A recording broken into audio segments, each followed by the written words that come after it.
저는 이성훈입니다. 36살 대기업 계약직으로 일하고 있죠. 요즘 회사에선 실적 압박이 심합니다. 정규직 전환을 위해 밤낮으로 일하고 있어요. 퇴근 후에는 배달 아르바이트로 생계를 이어가고 있습니다. 아내 한지혜는 34, 어린이집 교사로 일하고 있죠. 우리 딸 서윤이는 올해 8살 초등학교 2학년입니다. 여보, 오늘은 언제 들어와? 출근길에 지혜가 물었습니다. 글쎄, 오늘도 야근하고 바로 배달 나가야 할 것 같은데. 지혜의 얼굴에 실망감이 스쳐 지나갔어요. 하지만 어쩔 수 없었습니다. 계약직에서 정규직으로 전환되려면 남들보다 2배는 더 일해야 했으니까요. 게다가 대출금에 서윤이 학원비까지. 배달 아르바이트를 그만둘 수는 없었어요. 당신은 늘 일만 해. 지혜가 한숨을 쉬었습니다. 그 말에 반박하고 싶었지만 피곤한 몸을 이끌고 출근해야 했기에 대답 대신 가볍게 고개만 끄덕였죠. 아내의 서운함을 이해하지만 지금은 가족의 생계를 위해 어쩔 수 없는 선택이라고 생각했습니다. 퇴근 후 배달을 마치고 집에 돌아오는 시간은 보통 자정을 넘겼어요. 그때쯤이면 지혜와 서윤이는 이미 잠들어 있었고 저는 아침에 일어나 출근 준비를 하는 동안 아내와 딸을 깨우지 않으려 조용히 움직였습니다. 주말에도 쉬지 못하고 일했죠. 그렇게 우리 부부의 대화는 점점 줄어들었고 서서히 소원해져 가고 있었습니다. 아빠, 이번 주말에는 놀이공원 가기로 약속했잖아요. 어느 저녁 서윤이가 투정을 부렸어요. 미안해, 서윤아. 다음에 꼭 가자. 아빠가 지금 중요한 프로젝트 때문에 바빠서. 서윤이의 실망한 표정이 마음에 걸렸지만 어쩔 수 없었습니다. 지혜는 묵묵히 서윤이를 달래며 저를 이해하라고 했죠. 그때만 해도 아내가 얼마나 외로워하고 있는지 깨닫지 못했어요. 여보, 우리 좀 시간 내서 같이 대화할 수 있을까? 어느 날 지혜가 조심스럽게 물었습니다. 응? 무슨 일 있어? 저는 서류 작업에 집중한 채 대답했어요. 그냥 우리 요즘 대화가 너무 없는 것 같아서. 지혜의 목소리에는 외로움이 묻어 있었습니다. 미안해. 지금 정말 바빠. 조금만 기다려줘. 정규직 되면 좀 나아질 거야. 그렇게 대화는 또 미뤄졌고 지혜는 깊은 한숨을 내쉬며 침실로 들어갔어요. 그때 제가 조금 더 귀 기울여 들었더라면 아내의 마음속에 피어나고 있던 공허함을 알아차릴 수 있었을까요? 주말 아침 드물게 집에 있던 날이었습니다. 서윤이가 태권도 학원에 가야 한다며 서둘러 나갔고 지혜도 함께 나가겠다고 했어요. 토요일에도 서윤이 데려다주고 기다렸다 데려와야 해서요. 점심은 밖에서 먹고 올게요. 저는 고개를 끄덕이며 조심히 다녀와라고 말했습니다.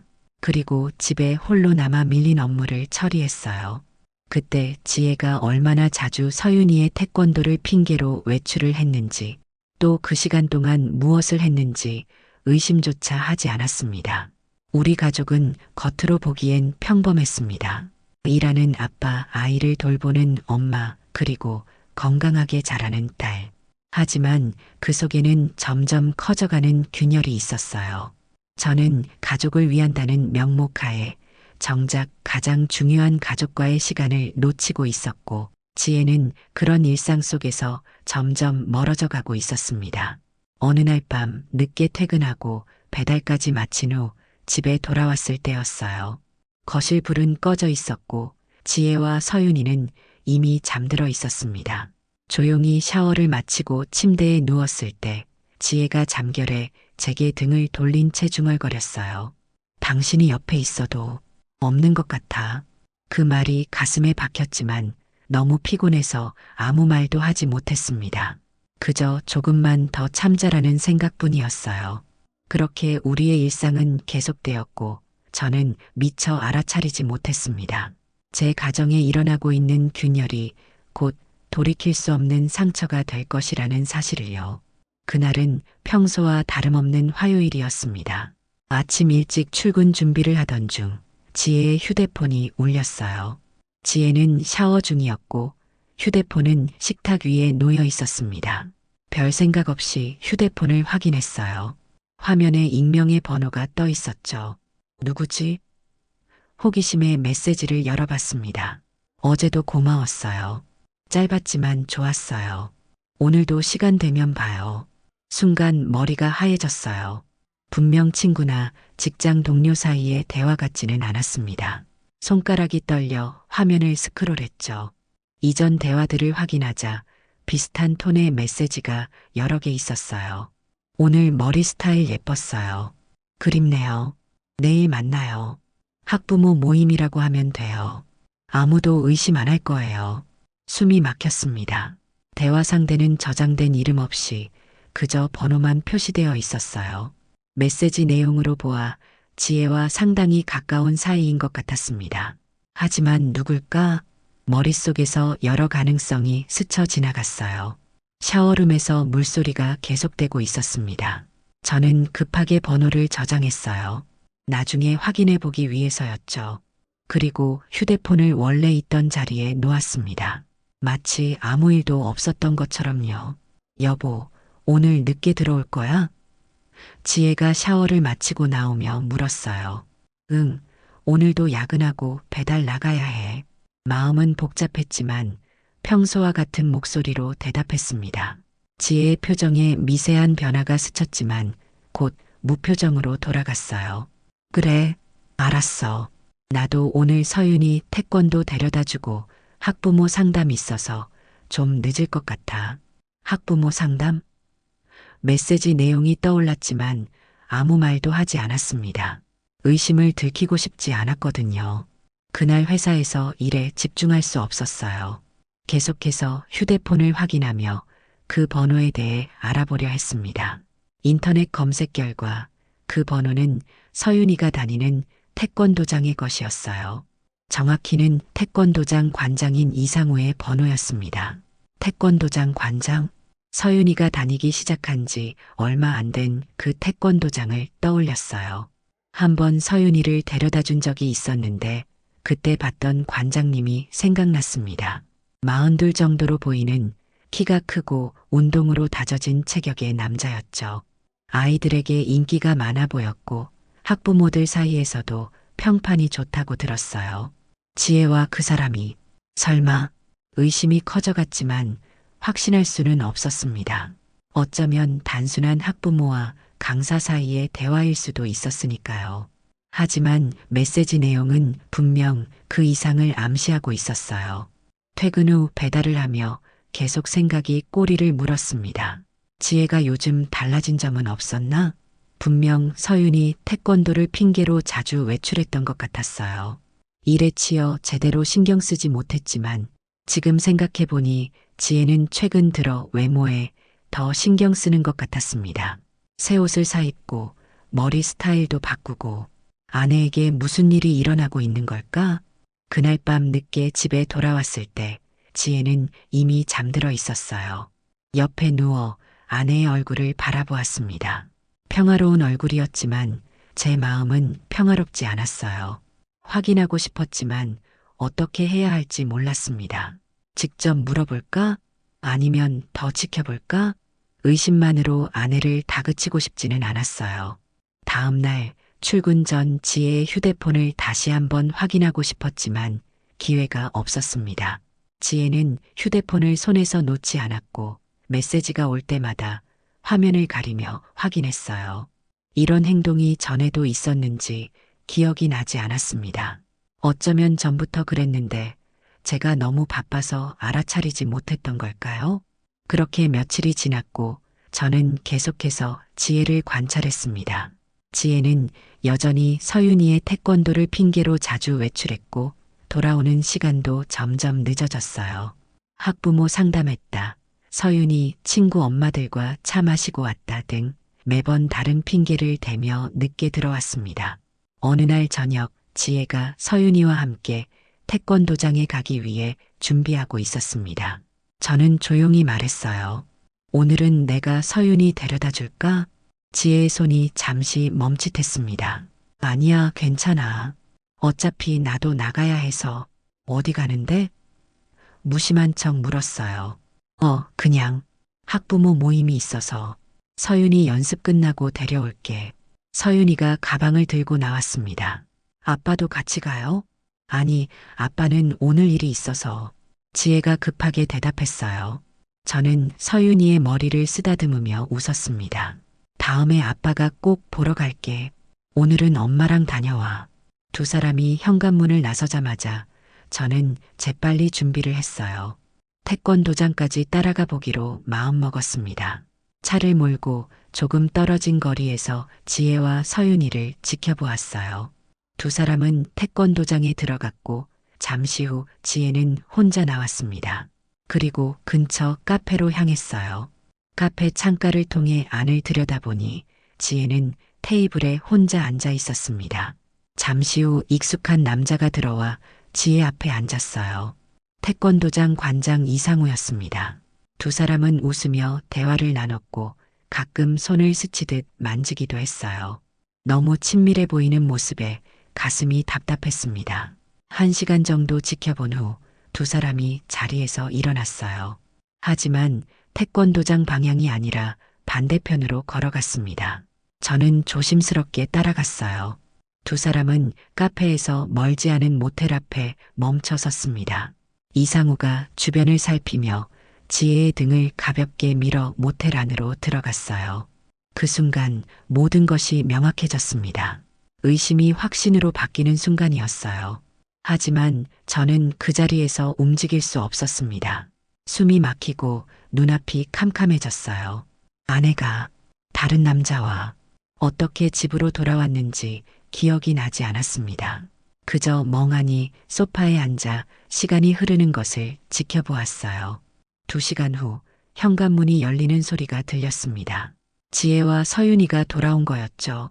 아빠, 오늘 발차기 완벽하게 성공했어요. 서윤이가 뛰어와 자랑했습니다. 저는 억지로 미소를 지으며 서윤이를 안아주었어요. 우리 딸 정말 대단하네. 다음에 꼭 보러 갈게. 지혜는 조용히 제 눈을 피했습니다. 서윤아, 손 씻고 와. 저녁 먹자. 저는 아무 말도 하지 않았어요.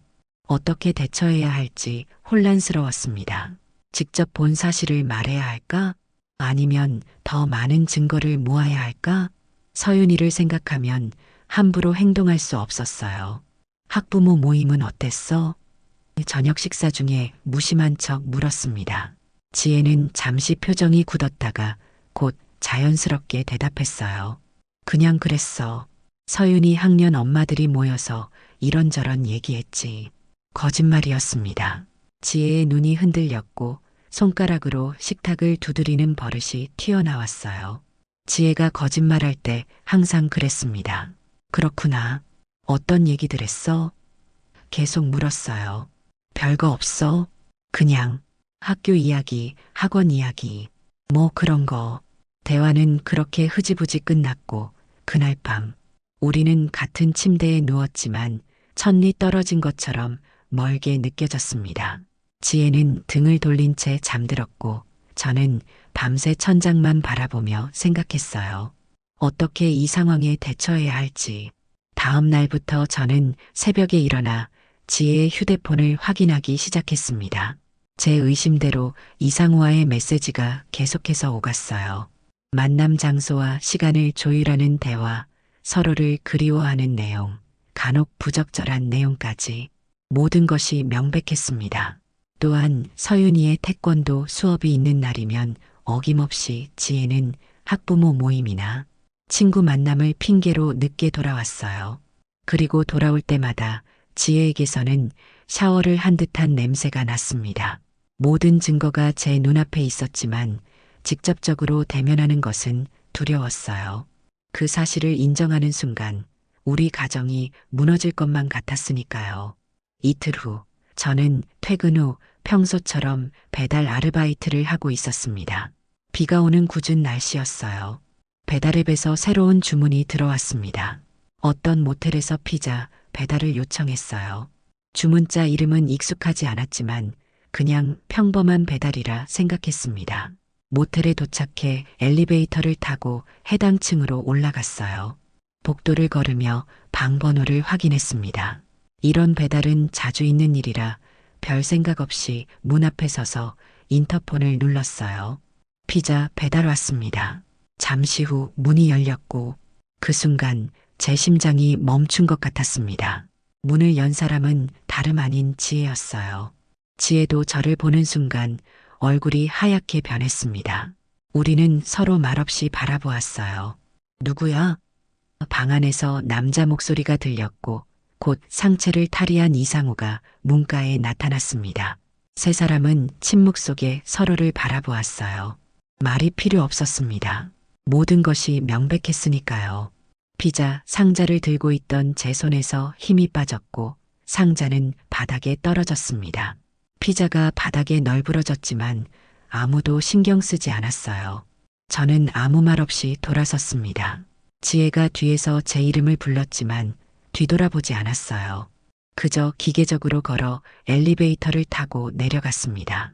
비가 여전히 내리고 있었고 저는 그대로 비를 맞으며 걸었어요. 정신을 차렸을 때는 이미 모텔에서 몇 블록 떨어진 곳이었습니다. 온몸이 비에 젖었고 몸은 떨리고 있었어요. 휴대폰이 울렸습니다. 지혜의 전화였어요. 받지 않았습니다. 몇 번 더 울리더니 문자가 왔어요. 여보, 제발 내 말 좀 들어봐. 설명할게. 설명? 무엇을 설명한다는 건지. 더 이상 들을 필요가 없었습니다. 모든 것이 이미 제 눈앞에 펼쳐졌으니까요. 제가 그토록 노력했던 가정, 제가 지키려 했던 가족, 모든 것이 한순간에 무너져 내렸어요. 배달 매니저에게 급한 일이 생겼다고 연락한 후 차를 몰고 집으로 향했습니다. 집에 도착하니 서윤이는 할머니와 함께 있었어요. 제가 늦을 것 같아 지혜가 어머니를 불러 서윤이를 돌봐달라고 했던 모양입니다. 어머니, 오늘 서윤이 좀 더 봐주실 수 있으세요?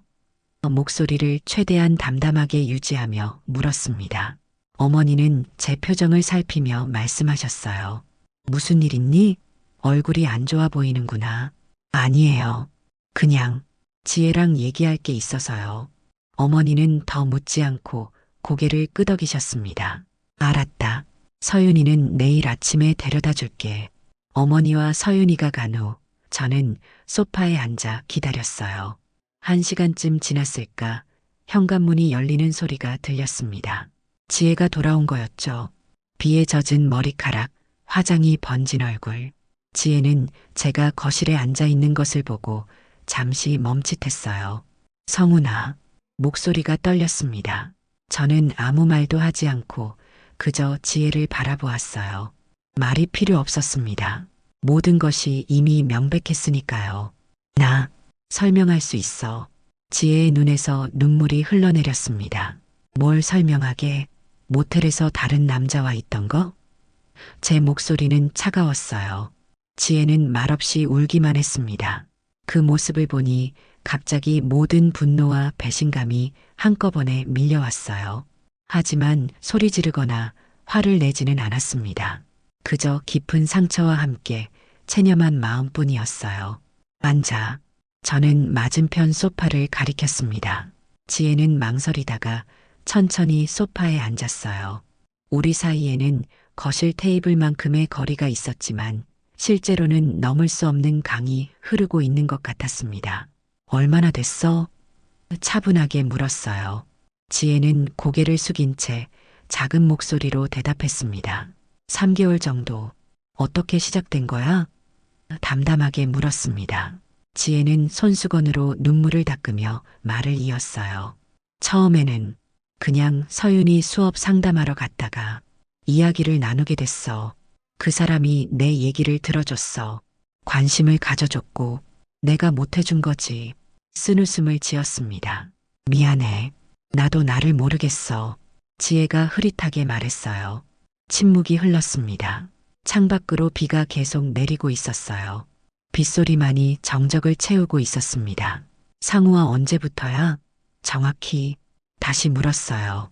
지혜는 잠시 망설이다 결국 입을 열었습니다. 서윤이가 태권도를 시작한 지 한 달쯤 됐을 때 상담 후에 커피 한잔 하자고 제안했어. 그때부터 그래서 매번 학부모 모임, 친구 만남이라고 거짓말했던 거구나. 목소리에 힘이 들어갔어요. 성훈아, 당신도 알잖아. 당신은 늘 바빴어. 집에 있어도 일하느라 바빴고 대화도 거의 없었잖아. 나는 너무 외로웠어. 그 말에 가슴이 찢어지는 듯 했습니다. 일부는 사실이었으니까요. 정규직 전환을 위해, 가족의 생계를 위해 일만 했던 제 모습이 떠올랐어요. 하지만 그게 다른 남자에게 가는 이유가 될 수는 없었습니다. 그래서 바람을 핑계로 삼았구나. 조용히 말했어요. 지혜의 눈에서 다시 눈물이 흘러내렸습니다. 핑계가 아니야. 정말 외로웠어. 누군가 내 얘기를 들어주고 나를 봐주는 사람이 필요했어. 그걸 나한테 말했어야지. 왜 다른 남자에게 갔어? 감정이 북받쳐 올랐어요. 말했잖아. 몇 번이나. 하지만 당신은 늘 지금은 바빠, 나중에라고만 했어. 그 말에 할 말을 잃었습니다. 기억을 더듬어 보니 지혜가 여러 번 대화를 시도했던 순간들이 떠올랐어요. 하지만 저는 늘 일이 바쁘다는 핑계로 미뤘었죠. 그래도 그렇다고 다른 남자와 목이 메었습니다. 지혜는 고개를 숙인 채 말없이 흐느꼈어요. 저도 눈물이 났지만 참았습니다. 이제 어떻게 해야 할지 혼란스러웠어요. 이 결혼을 계속 유지할 수 있을까? 서윤이는 어떻게 해야 하나? 수많은 생각이 머릿속을 스쳐 지나갔습니다. 우리 어떻게 하면 좋을까? 지혜가 조심스럽게 물었어요. 저는 깊은 한숨을 내쉬었습니다. 모르겠어. 지금은 생각할 시간이 필요해. 지혜는 눈물을 흘리며 말했어요. 용서해 줄 수 있어? 다시 시작할 수 있을까? 그 말에 마음 한구석이 흔들렸지만 방금 본 광경이 계속 떠올랐습니다. 모텔에서 나오는 지혜, 반나체로 서 있던 이상우. 그 이미지는 쉽게 지워지지 않았어요. 지금은 대답할 수 없어. 고개를 저었습니다. 그날 밤 저는 소파에서 잤어요. 지혜는 침실에서 밤새 울음소리를 내었고 저는 천장만 바라보며 잠 못 이루었습니다. 아침이 밝았을 때 어떤 결정도 내리지 못했어요. 다만 한 가지 확실한 것은 이 상황을 그냥 넘어갈 수는 없다는 것이었습니다. 어머니가 서윤이를 데려왔고 우리는 마치 아무 일도 없었던 것처럼 아침을 함께 했어요. 서윤이 앞에서는 평소와 같은 모습을 보여주려 노력했지만 눈빛만 마주쳐도 어색함이 흘렀습니다. 서윤이도 뭔가 이상함을 감지했는지 평소보다 조용했어요. 아빠, 오늘은 회사 안 가요? 서윤이가 물었습니다. 응, 오늘은 몸이 좀 안 좋아서 쉴 거야. 억지로 미소 지었어요. 서윤이가 학교에 간 후 저는 지혜에게 말했습니다. 이상우와 완전히 끊어. 더 이상 연락하지 마. 지혜는 고개를 끄덕였어요. 알았어. 정말 미안해.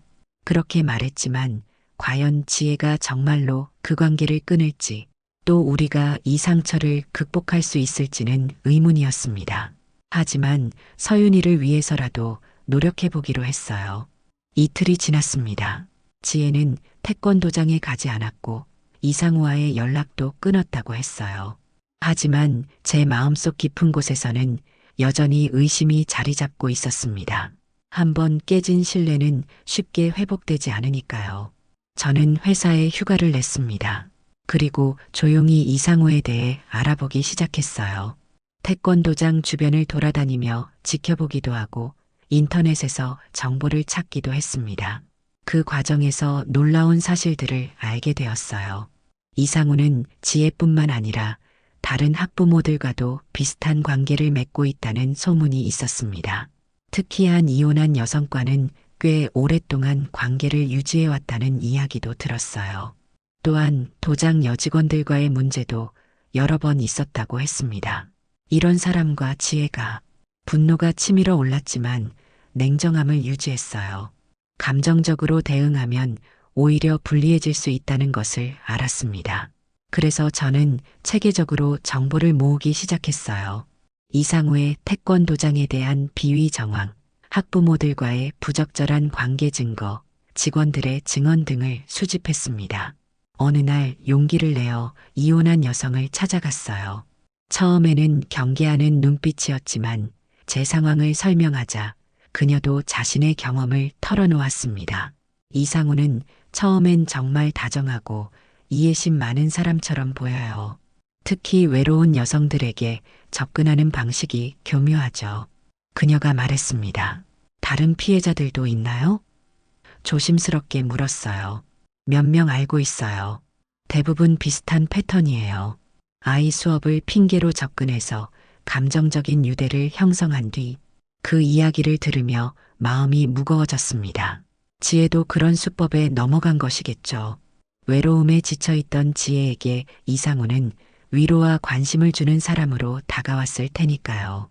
충분한 정보를 모은 후 저는 행동에 나섰습니다.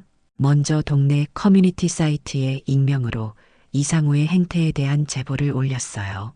물론 구체적인 증거와 함께요. 그리고 몇몇 피해 여성들에게 연락해 함께 대응하자고 제안했습니다. 반응은 즉각적이었어요. 게시물은 순식간에 퍼졌고 더 많은 피해자들이 나타나기 시작했습니다. 이상우의 태권도장에 대한 평판이 급격히 나빠졌고 수강생들이 하나둘씩 빠져나가기 시작했어요. 지혜는 이 모든 상황을 알고 있었을까요? 저는 그녀에게 직접적으로 말하지 않았지만 인터넷에 퍼진 소문을 그녀도 알게 되었을 겁니다. 어느 날 저녁 지혜가 조심스럽게 물었어요. 이상우 도장에 무슨 일이 있는 것 같던데 혹시 당신이? 저는 차갑게 대답했습니다. 그 사람이 한 짓에 대한 대가를 치르는 거야. 지혜는 더 이상 묻지 않았어요. 아마도 자신도 그의 피해자 중 하나라는 것을 깨달았을지도 모릅니다. 하지만 저는 여기서 멈추지 않았어요. 변호사를 찾아가 상간소송에 대해 상담했습니다. 변호사는 제가 모은 증거들을 검토한 후 충분히 승소 가능성이 있다고 말했어요. 이런 증거들이면 상당한 위자료를 받을 수 있을 겁니다. 변호사가 말했습니다. 저는 고개를 끄덕였어요. 돈이 목적이 아닙니다. 그저 그 사람이 저지른 일에 대한 책임을 지게 하고 싶을 뿐이에요. 소송이 시작되자 이상우는 당황했는지 저에게 연락해 왔습니다. 합의를 원한다고 했어요. 하지만 저는 단호하게 거절했습니다. 합의할 생각 없어요. 끝까지 갈 겁니다. 이 과정에서 지혜와 저는 더욱 멀어졌어요. 같은 집에 살고 있었지만 대화는 거의 없었습니다. 서윤이 앞에서만 억지로 평화로운 척했죠. 하지만 서윤이도 뭔가 이상함을 느꼈는지 점점 불안해하는 모습을 보였어요. 엄마 아빠 싸웠어요? 어느 날 서윤이가 물었습니다. 저와 지혜는 서로를 바라보았어요. 어떻게 대답해야 할지 난감했습니다. 아니야, 서윤아. 그냥 어른들의 피곤한 일이 있어서 그래. 지혜가 대답했습니다. 서윤이는 믿지 않는 눈치였지만 더 묻지는 않았어요. 아이의 눈빛이 마음을 아프게 했습니다. 이 상황이 서윤이에게 어떤 영향을 미칠지 생각하니 가슴이 무거워졌어요. 소송이 진행되는 동안 이상우의 태권도장은 점점 더 어려워졌습니다. 수강생이 급감했고 결국 몇몇 직원들도 그만두었어요. 이상우는 몇 번이고 합의를 요청했지만 저는 응하지 않았습니다. 그가 저지른 일에 대한 대가를 치르게 하고 싶었으니까요. 집에서는 여전히 불편한 공기가 감돌았습니다. 지혜는 계속해서 용서를 구했고 관계 회복을 위해 노력하는 모습을 보였어요. 하지만 제 마음속에 있는 상처는 쉽게 아물지 않았습니다. 우리 다시 시작하면 안 될까? 어느 날 저녁 서윤이가 잠든 후 지혜가 조심스럽게 물었어요. 저는 침묵하다가 천천히 입을 열었습니다. 지혜야, 나는 정말 우리 가족을 위해 최선을 다했어. 바쁘고 힘들었지만 그건 모두 우리 가족의 미래를 위한 거였어.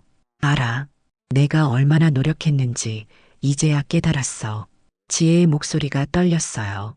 넌 내가 힘들게 버틴 시간 동안 다른 사람 품에 있었어.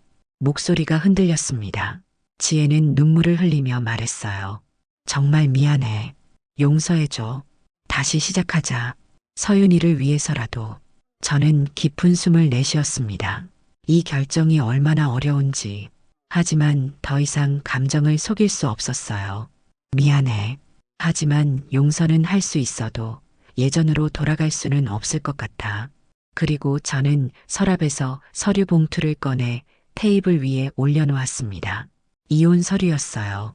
이게 뭐야? 지혜의 목소리가 떨렸습니다. 이혼 서류야. 내가 작성해뒀어. 담담하게 말했어요. 성훈아, 제발. 지혜가 울며 매달렸습니다. 하지만 저는 이미 결정을 내린 상태였어요. 너무 많은 것이 깨져버렸고 더 이상 예전으로 돌아갈 수 없다는 것을 깨달았습니다. 서윤이는 내가 키워. 나는 주말마다 만나고 양육비도 충분히 보낼게. 서윤이에게는 천천히 설명해주자. 지혜는 계속해서 울며 말했어요. 우리 가족을 포기하는 거야? 정말 이대로 끝내려고? 지혜야, 내가 포기한 게 아니야. 내가 그날 모텔에 들어갔을 때 이미 끝난 거야.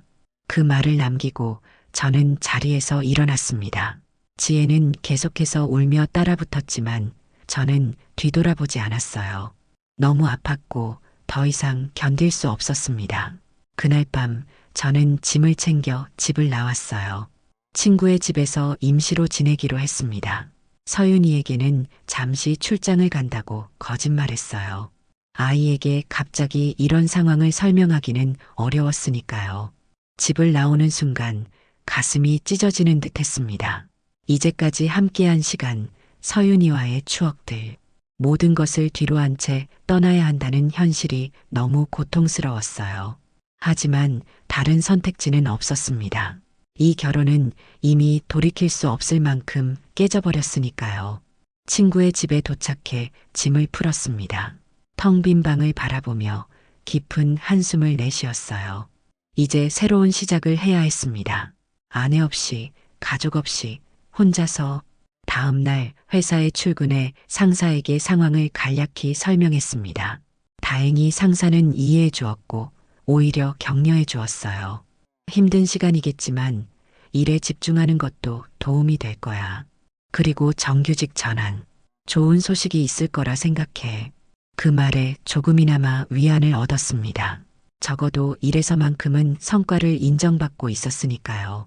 후에 들은 이야기로는 상간소송에서 제가 승소했다고 합니다. 이상우는 상당한 위자료를 지불해야 했고 결국 태권도장도 문을 닫았어요. 그는 다른 지역으로 떠났다고 하더군요. 6개월이 지났습니다. 이혼 절차는 생각보다 순탄하게 진행되었어요.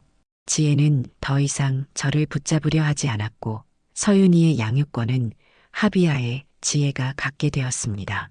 저는 주말마다 서윤이를 만났어요. 처음에 서윤이에게 이혼 사실을 알릴 때는 정말 힘들었습니다. 아이의 눈에 고인 눈물을 보는 것이 가장 큰 고통이었어요. 아빠가 집에 안 살아요? 서윤이가 떨리는 목소리로 물었습니다. 응, 서윤아. 아빠랑 엄마가 이제 따로 살기로 했어. 하지만 아빠는 항상 서윤이를 사랑해. 주말마다 만나러 올게. 서윤이는 한동안 적응하기 힘들어했지만 시간이 지나면서 점차 상황을 받아들이기 시작했어요. 저는 주말마다 서윤이를 데리고 놀이공원도 가고 영화도 보고 함께 시간을 보내려 노력했습니다. 회사에서는 드디어 정규직으로 전환되었어요. 그동안의 노력이 인정받은 순간이었습니다. 배달 아르바이트는 그만두었고 경제적으로도 조금씩 안정을 찾아가고 있었어요. 새로운 원룸에서의 생활도 서서히 익숙해졌습니다. 처음에는 너무 적막하고 외로웠지만 점차 혼자만의 공간에서 오는 자유로움을 느끼기 시작했어요. 퇴근 후에는 취미 생활도 시작했고 간간히 친구들과 만나기도 했습니다. 지혜와는 서윤이 문제로만 연락을 주고받았어요. 가끔 그녀의 목소리를 들으면 여전히 가슴 한구석이 아팠지만 그것도 시간이 지나면서 점차 무뎌졌습니다. 어느 토요일 서윤이와 놀이공원에 갔다가 우연히 지혜를 마주쳤어요. 그녀 옆에는 낯선 남자가 있었습니다. 이상우는 아니었어요. 서윤이가 화장실에 간 사이 지혜가 다가왔습니다. 잘 지내? 지혜가 조심스럽게 물었어요. 응, 그럭저럭. 너는? 담담하게 대답했습니다. 나도. 그냥 그래. 지혜의 눈에는 여전히 미안함이 서려 있었어요. 잠시 어색한 침묵이 흘렀고 이내 서윤이가 돌아왔습니다. 아이는 엄마를 보고 반가워하며 달려갔어요. 세 사람이 함께 있는 모습이 예전의 가족처럼 보였지만 이제는 그저 추억일 뿐이었습니다. 다음 주에 서윤이 데리러 갈게. 헤어지며 말했어요. 지혜는 고개를 끄덕였고 서윤이는 아쉬운 듯 저를 바라보았습니다. 아빠, 다음에 또 놀이공원 와요. 그래, 다음에 또 오자.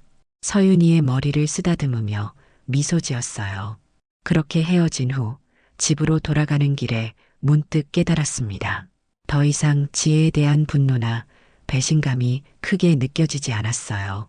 그저 지나간 일로 받아들이게 된 것 같았습니다. 퇴근 후 집으로 돌아가는 길, 저는 스스로에게 말했어요. 나는 누구에게도 미안하지 않아. 이제 내 시간을 살 거야. 조용한 밤 원룸으로 돌아와 창밖을 바라보았습니다. 도시의 불빛들이 반짝이고 있었어요. 한때는 그 불빛들이 너무 차갑고 외롭게 느껴졌지만 이제는 그 속에서 새로운 가능성을 보게 되었습니다.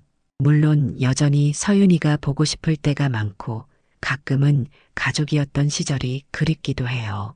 하지만 이제는 스스로를 위한 삶을 살기로 결심했습니다. 누군가에게 의지하거나 누군가를 위해 희생하는 삶이 아닌 제 자신을 위한 삶을요. 서랍을 열어 오래된 가족 사진을 꺼냈습니다. 행복하게 웃고 있는 세 사람의 모습이 담겨 있었어요. 잠시 바라보다가 다시 서랍에 넣었습니다. 그 시절은 이제 추억으로만 남겨두기로 했어요. 창밖으로 별들이 빛나고 있었습니다. 새로운 시작을 약속하는 듯한 밤하늘이었어요. 저는 깊은 숨을 내쉬며 생각했습니다. 이제 정말 새로운 시작이다.